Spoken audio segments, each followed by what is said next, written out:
cold, wealthy CEO walked in on his black virgin Maid dancing. What he did next shocked everyone.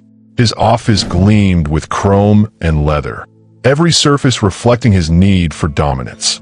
But when she sat across from his desk, the room seemed smaller, like her presence consumed oxygen he didn't know he needed. Have you ever accepted an opportunity that felt too good to be true? Hi viewers, kindly tell us where you're watching from and what time it is.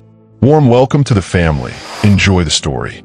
He built his empire on absolute control, until the morning he walked into his penthouse and found a woman dancing like she owned his world. Cole Whitaker didn't expect music when he opened the door to his Miami penthouse. He didn't expect bare feet on Italian marble, and he definitely didn't expect the way his chest tightened when he saw her move. What happens when a man who controls billions loses control in 30 seconds? Have you ever seen someone so authentically themselves that it made you question everything about who you've become? This is about power, desire, and the moment when both collide. But what he discovered about her would change everything he thought he knew about control. Sunlight streamed through floor-to-ceiling windows, turning the marble floors into liquid gold beneath her bare feet. She moved like music had bones, her body telling stories his corporate world had forgotten how to hear. Her uniform, simple black dress with white apron, swayed as she spun, completely lost in whatever played through her earbuds. Ayanna Williams, 24 years old from rural Mississippi, had no idea she was being watched. No idea that Cole Whitaker, tech CEO worth $8 billion, stood frozen in his own doorway like a man seeing color for the first time. His body reacted before his mind caught up. Heat spread through his chest, down his arms, settling somewhere dangerous. She moved with pure joy, hips swaying to rhythm only she could hear, and something cracked inside him. Something he'd buried under boardroom meetings and hostile takeovers. The fabric of her dress clung to curves that made his mouth go dry. When she threw her head back and laughed at nothing, everything about his controlled existence felt suddenly empty. He should have cleared his throat, should have announced himself like a normal person. Instead, he watched her dance in his living room like she was performing just for him. And for the first time in years, Cole Whitaker forgot he was supposed to be in charge. 3 minutes. That's how long he stood there, briefcase in hand, watching this woman turn his sterile penthouse into something alive. 3 minutes that would destroy everything he thought he knew about want and power and the dangerous space between them. Drop a comment if you've ever been caught completely off guard by attraction. When did someone make you forget who you were supposed to be? As she turned and saw him watching, her smile froze. But it wasn't embarrassment in her eyes, it was recognition. Like she'd been waiting for him to find her. She expected to be fired for dancing in his living room. Instead, he offered her a job that didn't exist. 24 hours later, Ayanna sat across from Cole's desk, still trying to understand what just happened. 1 minute she was apologizing for being caught dancing. The next he was talking about personal assistant and salary numbers that made her dizzy. Personal assistant? She cleaned houses. She knew pine sol and vacuum lines, not whatever this man was suggesting. His office gleamed with chrome and leather, every surface reflecting his need for dominance. But when she sat across from his desk, the room seemed smaller, like her presence consumed oxygen he didn't know he needed. "You have potential," he said, voice dropping lower than necessary. His eyes lingered on her lips as she spoke, making her shift in the expensive chair. "The question is whether you're brave enough to let me unlock it." Cole leaned back, studying her like she was a problem he needed to solve. The way he looked at her made her skin warm despite the office's cool temperature. Professional, he called this meeting, but nothing about his gaze felt professional. "What kind of potential?" Ayanna asked, proud that her voice stayed steady. Back home in Mississippi, her mama had taught her to question gifts that came too easy. Intelligence. Grace. Something rare. He stood, walking around the desk until he was close enough that she could smell his cologne, expensive like everything else about him. Most people in your position would have apologized and left. You stood there and asked why I was watching. The memory of yesterday hit her like heat lightning. The way he'd stared at her dancing, like she was performing some kind of magic instead of just moving to music. The way her body had responded to being seen, really seen for the first time in her life. "I don't know anything about being a personal assistant," she admitted. "I'll teach you everything you need to know." His smile was warm honey with something darker underneath. "Starting tomorrow. Same time. Have you ever accepted an opportunity that felt too good to be true? What made you say yes when your gut said run? Share your story below." That night, she called her mama in Mississippi. "Something feels different about this man," she whispered into the phone. If only she'd known he was listening from the security room, watching her every move through hidden cameras. He said he was teaching her about business, but every lesson felt like seduction wrapped in expensive clothes. The boutique smelled like money and secrets. Ayanna had never been anywhere like this, where dresses cost more than her family's monthly rent and salespeople treated her like she belonged. "Business is about presentation," Cole explained, selecting outfits while she stood in the dressing room, heart hammering. "How you look determines how seriously people take you." The boutique dressing room mirrors reflected infinite versions of her, the country girl in designer silk, looking like a stranger even to herself. His voice from outside the curtain was warm honey with poison underneath. "Try the blue one next," he called through the curtain. The dress was beautiful. Midnight blue silk that made her skin glow, neckline just low enough to suggest without revealing. But when she stepped out, his reaction made her forget how to breathe. Cole's eyes went dark, traveling from her face down to her feet and back up with an intensity that made her aware of every inch of her body. "Perfect," he murmured, but she couldn't tell if he meant the dress or something else entirely. "It's too expensive," she protested, even as part of her loved how his gaze lingered. "Let me worry about expensive." He moved closer, ostensibly to adjust the necklace that came with the outfit. His fingers grazed her collarbone as he straightened the jewelry, skin burning where he touched. The mirror showed them together, his hands at her throat, her eyes wide with confusion and want. "There," he said, voice rough. "Now you look like someone who belongs in boardrooms." But the way he was looking at her had nothing to do with boardrooms and everything to do with bedrooms. 3 hours later, they left with shopping bags worth more than her family's yearly income. Silk blouses, tailored skirts, shoes that made her legs look endless. All picked by him, all designed to transform her into something she wasn't sure she recognized. When someone starts changing who you are, how do you know if it's growth or grooming? Have you ever lost yourself trying to become what someone else wanted? As they left the boutique, shopping bags worth more than her family's yearly income in hand, she caught his reflection in the store window. For just a moment, his smile looked predatory, but when she blinked, it was gone. She knocked on his bedroom door at 2 a.m., not for what he expected, but to ask the question that would destroy them both. Ayanna couldn't sleep. 3 weeks of working for Cole, 3 weeks of expensive clothes and fancy dinners and lessons in how to be someone else, and she still didn't understand what he wanted from her. Miami glittered beyond his bedroom balcony like scattered diamonds on black silk. She stood silhouetted against the city lights, cotton nightgown innocent as prayer, asking him questions that could damn them both. "I need to know what this is," she said when he opened the door, surprised to find her there. His hair was messy from sleep, white t-shirt and pajama pants making him look younger, more approachable. "What do you mean?" But his eyes were already traveling over her nightgown, the way the thin cotton revealed more than it hid. "The clothes, the dinners, the way you look at me." She stepped into his room without invitation, bare feet silent on the cold marble. "My mama raised me to save myself for marriage. But being here with you makes me wonder if saving something means never really living." Cole went completely still. In the dim light from the city below, his face looked carved from stone. "Ayanna, I've never been with a man," she continued, the words tumbling out before she could stop them. "Never even been kissed properly. 24 years old, and I've been waiting for something I'm not sure I even understand." The admission hung between them like a challenge.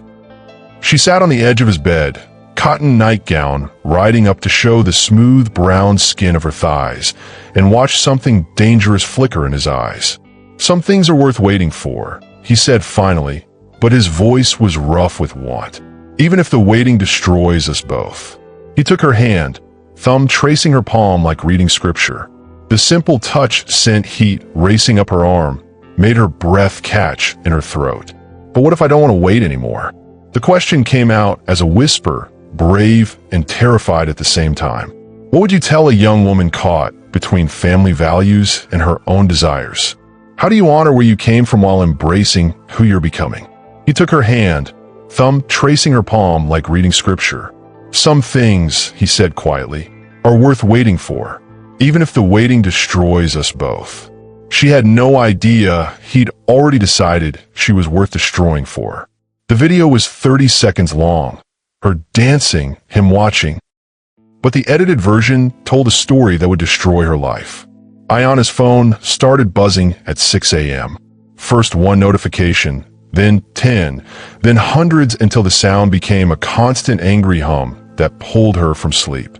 The first headline made her stomach drop. Tech billionaire's secret affair with live-in maid. The video was grainy but clear enough. Security camera footage of her dancing in Cole's living room that first morning, edited to look like she was performing for him. Cut and spliced to suggest intimacy that had never happened. Comments flooded in faster than she could read them. Racist, cruel, making assumptions about her character that cut like knives. Gold digger. Typical. He's buying himself a ghetto princess. Her phone buzzed with notifications like angry wasps, each headline more vicious than the last. The comment section was a digital lynch mob, and her innocent dance had become evidence of crime she'd never committed. Cole found her in the kitchen, still in her nightgown, staring at her phone with tears streaming down her face. "I didn't release this," he said immediately, but she was already shaking her head. "It came from your security system. Your cameras." She held up the phone, showing him the video that was destroying her reputation across every social media platform. Who else had access? The footage was edited to make her look calculating, seductive. Moments of joy twisted into evidence of manipulation. Her family would see this. Her church. Everyone back home who'd trusted her to represent them well in the big city. "I'll fix this," Cole promised, but his words sounded hollow against the tsunami of hate flooding her phone. "Fix it how? You can't unsee what people have already seen. You can't unknown what they think they know about me. Have you ever had a private moment weaponized against you? How did you survive having your truth twisted into someone else's lie?" As she packed her single suitcase, hands shaking with rage and heartbreak, she found a note he'd slipped under her door. "Trust me, this isn't what it looks like. Meet me at the marina at midnight if you want the real truth." But could she trust a man who might have orchestrated her destruction? She almost didn't go, but the truth was the only thing worth risking her heart for one more time. Yacht masts swayed like prayers against the star-drunk sky, water lapping against hulls in rhythm with a racing heartbeat. He waited at the dock's edge, designer suit rumpled, looking more human than she'd ever seen him. "You came?" Cole said, relief flooding his voice. "I came for answers, not apologies." Ayana kept her distance, arms crossed against the night chill. The marina smelled like salt and money, expensive boats bobbing in dark water that reflected city lights like broken promises. He held up his phone, showing her a screen full of digital evidence.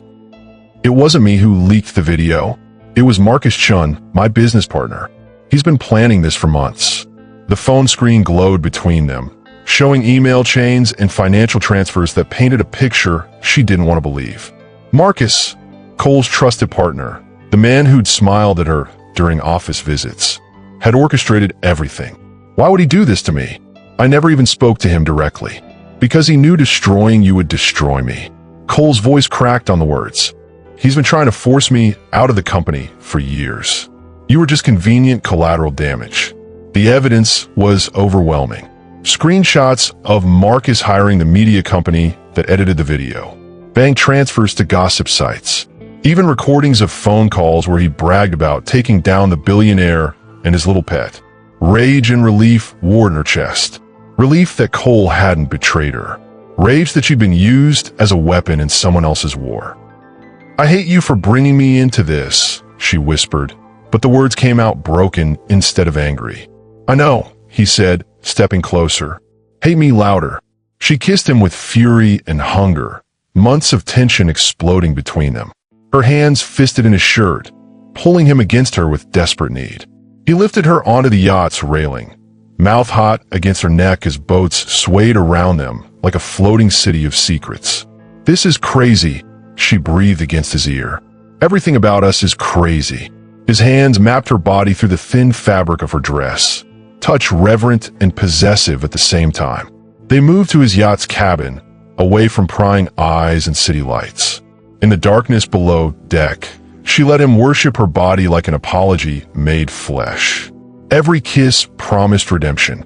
Every touch begged forgiveness she wasn't sure she was ready to give. When someone breaks your trust, what would it take for you to give them another chance? Is love stronger than betrayal? As dawn broke over Biscayne Bay, wrapped in his shirt on the yacht's deck, she made a decision that would change everything. "Take me home to Mississippi. I want you to meet my family." His face went pale. "Ayanna, there's something about your hometown I need to tell you first."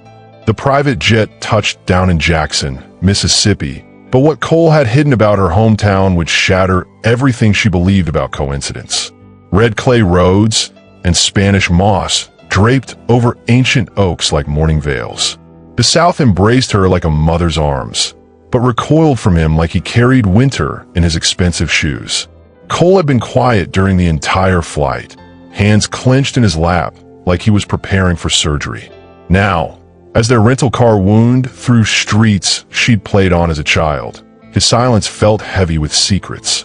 "You're acting strange," Ayanna said, watching familiar landmarks pass by. The corner store where she'd bought penny candy. The church where she'd been baptized. Home looked smaller than she remembered, but warmer too. "There's something I need to tell you before we get to your family's house." His knuckles were white where he gripped the steering wheel. "Something about why I really hired you." Her blood went cold. "What do you mean?" He pulled over beside the old cotton field where she'd played as a child, now overgrown with weeds and regret. When he turned to face her, his eyes held more pain than she'd ever seen in another human being. 5 years ago, my company foreclosed on properties throughout this neighborhood. We were expanding our server farms, needed land cheap and fast. I signed the orders from behind a computer screen in Seattle, never thinking about the families we were displacing. The world tilted sideways. "What properties?" "Your grandmother's house. Your aunt's shop. 12 families total, all black-owned, all with generations of history in their foundations." His voice broke on the words.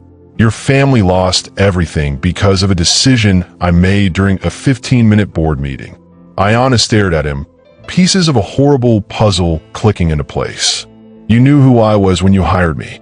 Not at first, but when you mentioned your last name, your family, I had my assistant run a background check. That's when I realized what I'd done to your people." The cotton field blurred through her tears. Her grandmother's house. The one with the wraparound porch where she'd learned to braid hair and shell peas. Gone because this man needed cheap land for his computers. So hiring me was guilt? The words tasted like poison. Keeping me close, buying me clothes, making me feel special. It was all just you trying to feel better about destroying my family? It started that way, he admitted, and the honesty cut deeper than lies would have. But it became something else. Something real. "You want to know why I really hired you?" he said, voice barely above a whisper. "It wasn't the dance. It was guilt. Your family lost everything because of a decision I made from behind a computer screen. How do you forgive someone whose success was built on your community's suffering? Can love survive that kind of truth?" As her grandmother's weathered hands touched his face in the church basement, her words cut deeper than any boardroom negotiation. "I forgive you, son. But forgiveness ain't the same as trust. That you still gotta earn."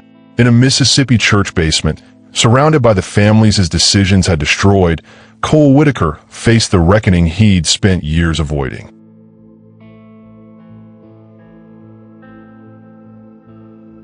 Folding chairs squeaked against linoleum floors worn smooth by decades of prayer and protest. The basement smelled of coffee and righteous anger, and every eye in the room held judgment he couldn't buy his way out of. Ayanna had called the meeting herself, Phone calls to neighbors and family members who'd lost everything when Whitcorp Industries came through like a corporate hurricane. Now, they sat in a circle, faces ranging from curious to furious, waiting for the white man in the expensive suit to explain himself. "My name is Cole Whitaker," he began, voice steadier than he felt. "5 years ago, I signed papers that destroyed your lives. I came here to apologize and to make it right." Mrs. Dorothy Williams, Ayana's grandmother, leaned forward in her chair. At 78, she was small as a bird but fierce as a storm. "Apologize, don't rebuild my house, young man. Apologize, don't give me back 40 years of memories." The testimonies that followed broke something inside Cole's chest.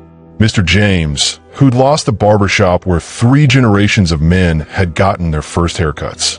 Miss Sarah, whose family restaurant had fed the community for decades before the foreclosure notice arrived. Story after story of lives disrupted, legacies destroyed, all for server farms that could have been built anywhere. "You want to make this right?" Ayana's Uncle Marcus stood up, voice shaking with controlled rage. "Then you better come with more than pretty words and a guilty conscience." Cole pulled out the folder he'd prepared during the flight. Legal documents, bank statements, construction plans. "I'm proposing to rebuild everything we took. Houses, businesses, community spaces. Better than before, owned by the families who lost them, with legal protections that prevent anyone from taking them again." The room went quiet except for the hum of old fluorescent lights. Skeptical glances passed between neighbors who'd learned not to trust promises from rich white men. "And what do you want in return?" Mrs. Williams asked, because she'd lived long enough to know nothing came free. "Nothing," Cole said, and meant it. "Just a chance to spend the rest of my life trying to undo the harm I caused." Ayana watched from the corner, arms crossed, as her community debated whether to trust the man who'd stolen their past and was now promising their future. When she finally spoke, her voice carried the weight of generations. "He's not asking for forgiveness," she said to the room. "He's asking for the chance to earn it." That's not the same thing. The vote wasn't unanimous, but it was enough. Handshakes replaced hostility, cautious hope replaced anger, and Cole Whitaker learned what accountability actually looked like when it came from the heart instead of a legal team. When privilege finally meets consequence, what does real accountability look like? Share your thoughts on whether money can ever truly repair harm. As the meeting ended and families slowly forgave what seemed unforgivable, Ayana's phone buzzed with a message that made her blood run cold. "Enjoying your little redemption tour? Wait until they see what else I have on him." A friend. They thought the worst enemy was behind them, until they discovered the real threat had been watching from inside Cole's inner circle all along. Seattle's skyline gleamed like chrome daggers through Cole's office windows as they scrolled through months of digital evidence. Each email, each transaction told the story of a friend who'd become a predator. "Marcus has been planning this for over a year," Cole said, pointing at bank transfers on his laptop screen. "Look at these dates. He started moving money into offshore accounts right after I announced the diversity initiative." Ayana studied the financial records spread across his desk, her business courses finally paying off. The pattern was clear once he knew what to look for. Marcus Chun hadn't just leaked the video. He'd been systematically undermining Cole's company while playing the role of loyal partner. He's been shorting Whitcorp stock, she realized, finger tracing a line of transactions. Every time something bad happened to you, he made money. The betrayal cut deeper than any business rivalry. Marcus had been Cole's friend for 15 years, best man at his first wedding, godfather to his nephew. Now they had proof he'd orchestrated everything from the media attacks to the financial pressure that had driven Cole to his Miami retreat in the first place. "It's not just about the money," Cole said, voice tight with controlled rage. "He wants to destroy me personally. Make sure I lose everything that matters." Stress and danger heightened the tension between them. Working side by side through the night, finding evidence that could save Cole's company, Ayana felt the electric pull that had started with a dance in an empty room. She straddled him in his desk chair, both of them still half-dressed from their frantic research session. "Promise me," she whispered between kisses, "that whatever happens, we face it together." He pulled her closer, knowing promises were the only currency that mattered now. Outside, Seattle slept while they made love, surrounded by evidence of betrayal, their bodies creating honesty in a world full of lies. The final piece of evidence came at 3 a.m., buried in Marcus's deleted emails like a digital smoking gun. Screenshots of conversations with journalists, payments to social media trolls, even plans to sabotage Cole's relationship with Ayanna by revealing her family's foreclosure history at the worst possible moment. "He's been playing chess while we were playing checkers," Ayanna said, staring at the screen. "Every move calculated to cause maximum damage. Have you ever discovered that someone you trusted was working against you? How do you rebuild faith after that kind of betrayal?" The final piece of evidence was a recorded phone call between Marcus and a journalist. Keep digging into the girl's background. There's something about her family's land that Cole doesn't know yet, something that'll destroy him permanently. The land beneath Ayanna's childhood home held secrets that would either destroy Cole's empire or prove he deserved redemption. But first, they had to dig up the truth. Mississippi dirt clung to their designer clothes as they knelt beside surveyor stakes, the afternoon sun beating down like judgment. Beneath their knees lay minerals worth more than small countries, and the weight of that knowledge pressed into their bones. The geological survey Marcus had commissioned told the whole story. Rare earth elements essential for manufacturing computer chips and smartphone batteries lay beneath the neighborhood Cole's company had foreclosed on 5 years earlier. Not just valuable, irreplaceable for the tech industry's future. "This is why he wanted you out of Mississippi," Ayanna said, holding the mineral rights documentation with shaking hands. "Marcus knew about the deposits before he convinced you to foreclose. He's been planning to mine this land all along." Cole stared at the survey maps, puzzle pieces finally clicking into place. The foreclosures hadn't been random corporate expansion. They'd been surgical strikes designed to steal generational wealth from families who had no idea what lay beneath their homes. "All this time, I thought I was the villain in your story," Cole said, hands shaking as he held the geological survey. "But I was just another victim of the same man who's trying to destroy us both." The afternoon heat made their clothes stick to their skin as they walked the land where Ayanna had played as a child, now understanding why Marcus had fought so hard to keep them apart. Every acre contained millions in mineral wealth, and the families who'd been forced out had legal claims to ownership that could bankrupt Marcus's mining operation. Working together in the sweltering heat, sharing water bottles and wiping sweat from each other's faces, they planned their counterattack. The evidence was overwhelming, but they needed to get back to Seattle before Marcus realized they'd uncovered his real plan. That night, in the shower of their hotel room, they washed away literal and metaphorical dirt while steam clouded the mirrors and hot water soothed muscles sore from crawling through Mississippi clay.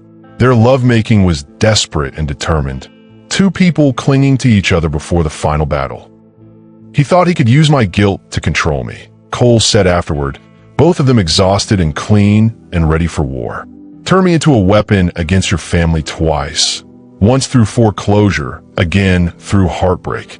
When you discover you were a weapon in someone else's war, how do you forgive yourself? How do you move forward when the ground beneath you shifts?" As they prepared to fly back to Seattle with evidence that could save Cole's company and restore her family's legacy, Marcus's final move arrived via text. Planes fueled and ready for takeoff. Enjoy the flight. But the smile in his message promised turbulence they might not survive. 30,000 feet above the Gulf of Mexico, Cole and Ayanna realized their flight to justice might be a one-way trip to nowhere. The plane bucked like an angry horse against storm clouds that shouldn't have existed, instruments flashing warnings in the cockpit while below them, dark water waited with infinite patience. "This isn't normal turbulence," Cole said, gripping the armrest as the private jet lurched violently to the left. He'd flown this route dozens of times, knew every air current between Mississippi and Seattle. This felt wrong, dangerous, deliberate. Ayanna's face had gone pale, but her voice stayed steady. "Marcus knew our flight plan. He had access to everything. Your plane, your pilot, your route. The pilot's voice crackled through the intercom, tense with controlled panic. "Folks, we're experiencing some mechanical difficulties. I'm going to try for an emergency landing in New Orleans." Emergency landing. The words hit Cole like cold water. Marcus hadn't just leaked videos or stolen money. He tried to kill them both. The man who'd been his best friend for 15 years was willing to commit murder to protect his secret mining operation. "If we don't make it," Ionis said, unbuckling her seatbelt and moving to him despite the turbulence, "I need you to know you weren't my mistake. You were my miracle." Their kisses tasted like prayer and defiance, bodies pressed together as the plane fought to stay airborne. She straddled his lap in the leather seat, dress riding up her thighs, and for a moment the fear transformed into desperate need. If they're gonna die, they die knowing what love felt like without barriers. The plane dropped suddenly, stealing their breath and throwing them against the cabin wall. Through the small window, Cole could see the Gulf of Mexico rushing up to meet them. Dark water that looked hungry for expensive planes and the secrets they carried. "Hold on," he whispered, pulling her against his chest as the pilot fought for control. 20 minutes of terror. 20 minutes of mechanical failure that felt like sabotage, of altitude dropping and engines coughing like dying animals. 20 minutes of holding each other while Marcus Chen's final solution tried to drag them into the Gulf. But Cole's pilot was better than Marcus had counted on. The plane hit the runway at Louis Armstrong International Airport hard enough to rattle their teeth, but it hit solid ground instead of cold water. What would you say to someone if you thought you had minutes left together? When has crisis shown you what really matters? As rescue crews pulled them from the wreckage, Iona's phone buzzed with a news alert that made her grab Cole's arm. Tech CEO Cole Whitaker and assistant feared dead in plane crash. Business partner Marcus Chun named emergency CEO of Whitcorp Industries. They say the best revenge is living well, but sometimes the best revenge is letting your enemy think you're dead while you destroy their world from the shadows. The abandoned warehouse outside New Orleans hummed with conspiracy and determination. Laptops glowed like modern campfires while they built their case, surrounded by documents that would either free them or bury them permanently. The news reports say, "We're dead," Ionis said, scrolling through headlines that made her stomach twist. Photos of the crashed plane, speculation about their relationship, Marcus giving interviews about his grief over losing his best friend. Cole's jaw was tight with rage as he watched Marcus on CNN, playing the grieving partner perfectly. Tears at just the right moments, voice breaking when he talked about taking over Whitcorp to honor Cole's legacy. The performance was flawless, and it made Cole want to put his fist through the screen. "Let him think we're dead," Cole said, fingers flying over his laptop keyboard. "Dead people can't be charged with crimes. Dead people don't have to worry about libel laws. Dead people can destroy someone completely without consequences. They've been hiding for 3 days, using fake names and cash to stay invisible while they gathered evidence that would send Marcus to prison for the rest of his life. The mineral surveys, the sabotage plane, the financial fraud, piece by piece, they built a case that would bury him. Adrenaline and partnership created intense sexual tension between them. Working side by side, united against a common enemy, made every accidental touch electric. When she leaned over his shoulder to read documents, her breast pressed against his back, and he forgot how to breathe. "We're really doing this," she said during a break, sitting on his lap in the warehouse's makeshift office. "Taking down a billionaire with nothing but truth and determination." "Truth and determination in you," he corrected, hands sliding up her thighs. Making love on an air mattress in an abandoned warehouse, surrounded by evidence of corporate crime, felt like the most honest thing they'd ever done. The press conference was set for tomorrow morning. Marcus would announce his permanent takeover of Whitcorp, unaware that 2 ghosts were about to crash his victory party with evidence that would send him to prison. When someone tries to erase you from existence, how do you come back stronger? What does it mean to fight for love and justice at the same time? The press conference was set for tomorrow morning. Marcus would announce his permanent takeover of Whitcorp, unaware that two ghosts were about to crash his victory party with evidence that would send him to prison. Marcus Chun thought he'd buried his problems 30,000 feet deep, until the dead walked into his press conference with proof of his crimes. Camera flashes exploded like fireworks as they walked through the conference room doors. Every reporter in Seattle suddenly wide awake. Marcus's face went white as fresh paper, his victory speech dying in his throat. "Surprise," Cole said into the microphone, his voice carrying to every corner of the packed room. "Reports of our death have been greatly exaggerated." The room erupted in chaos. Reporters shouting questions, cameras clicking frantically, security guards looking confused about whether to escort out the supposedly dead CEO or the man who'd been running his company for the past week. Marcus recovered quickly, businessman smile sliding back into place like armor. "Cole, thank God you're alive. We thought the plane crash." "The plane crash you arranged?" Ayanna stepped up to the microphone, voice steady as steel. "The mechanical failure you paid for? The murder you planned when your other schemes failed?" She pulled out the first document, holding it high enough for cameras to capture. Financial records showing Marcus's payments to the sabotage crew. Phone records of him coordinating the attack. Email threads where he celebrated their supposed deaths. "You destroyed families to steal land," she continued, voice growing stronger with each word. "You sabotaged planes to hide murder. You forgot that dead people don't stay buried when they have something worth living for." The evidence was overwhelming. Geological surveys proving Marcus knew about the mineral deposits before the foreclosures. Security footage of him accessing Cole's plane. Bank records showing payments to everyone from hackers to hitmen. Marcus tried to speak, to spin some explanation that would save his reputation, but FBI agents were already moving through the crowd. The handcuffs clicked around his wrists like period at the end of a very long, very expensive sentence. "You think this is over?" Marcus shouted as they led him away. "You have no idea what you started." But his words felt empty now, the threats of a desperate man who'd finally been caught. The reporters turned their attention back to Cole and Ayanna, hungry for the real story of love, betrayal, and justice that had played out at 30,000 feet. Have you ever seen justice served against someone who thought they were untouchable? What does accountability look like when power finally meets consequence?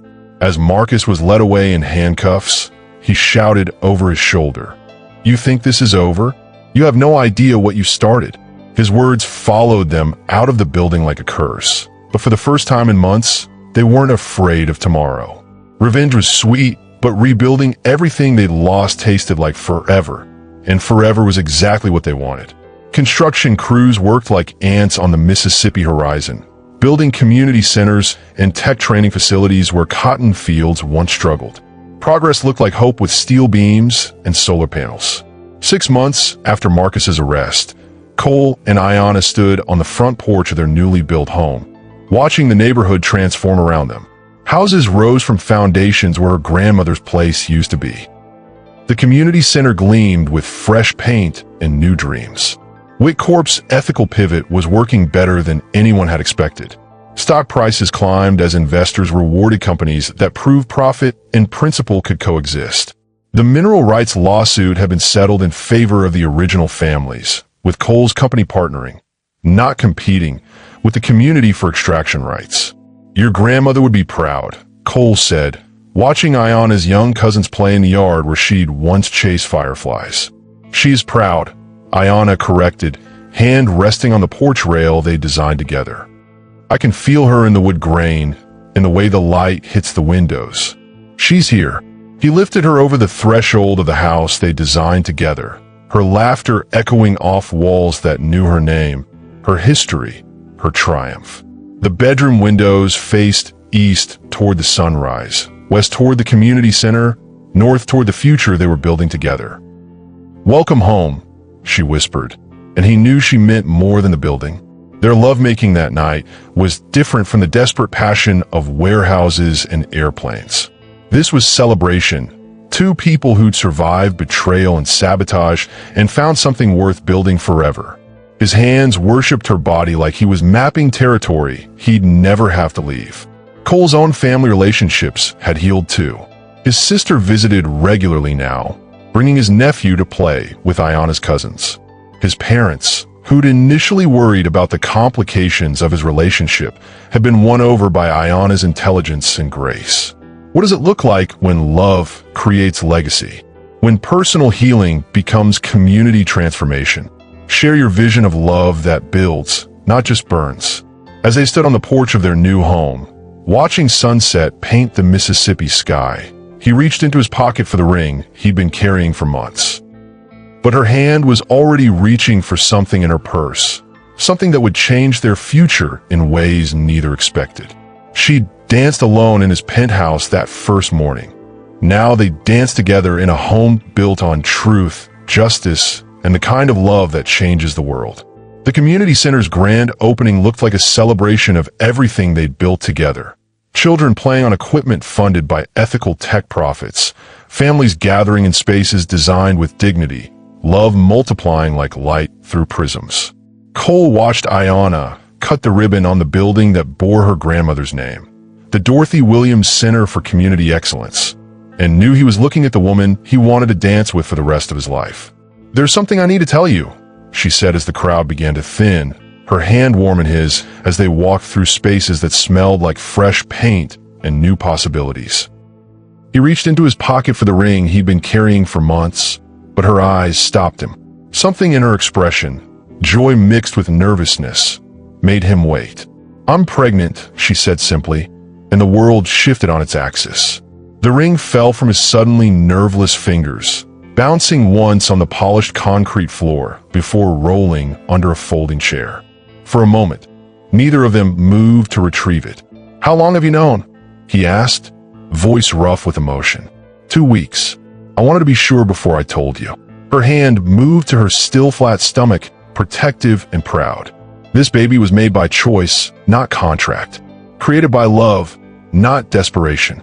He dropped to one knee right there in the community center, fishing the ring out from under the chair, while children played around them and families celebrated new beginnings. The diamond caught the afternoon light, streaming through windows they'd chosen together. "Marry me," he said, and it wasn't really a question. "Marry me and dance with me and build this life with me until we're too old to remember how it started, but too in love to care." She moved in his arms like that first morning, but now he danced with her, both of them free in ways they'd never imagined possible. Around them, the community they'd helped rebuild celebrated not just the building's opening, but the proof that love could transform more than just two people. "This is how it should have been from the beginning," he whispered as they swayed to music only they could hear. "No," she smiled, hand resting on the life growing inside her. "This is how it was always meant to end up." The little girl who'd lost her family's land to corporate greed became the woman who helped rebuild an entire community. The man who'd built his empire on others' suffering learned that real power comes from lifting people up, not keeping them down. So what would you do if someone saw your authentic self and decided to build a world where you could dance freely? Would you trust them? Would you dance? Comment below with what this story meant to you. If this story of redemption, justice, and love that transforms communities touched your heart, smash that like button. Subscribe for more stories that prove love isn't just about two people. It's about healing the world around you. Tell me in the comments, what would you build if love gave you the power?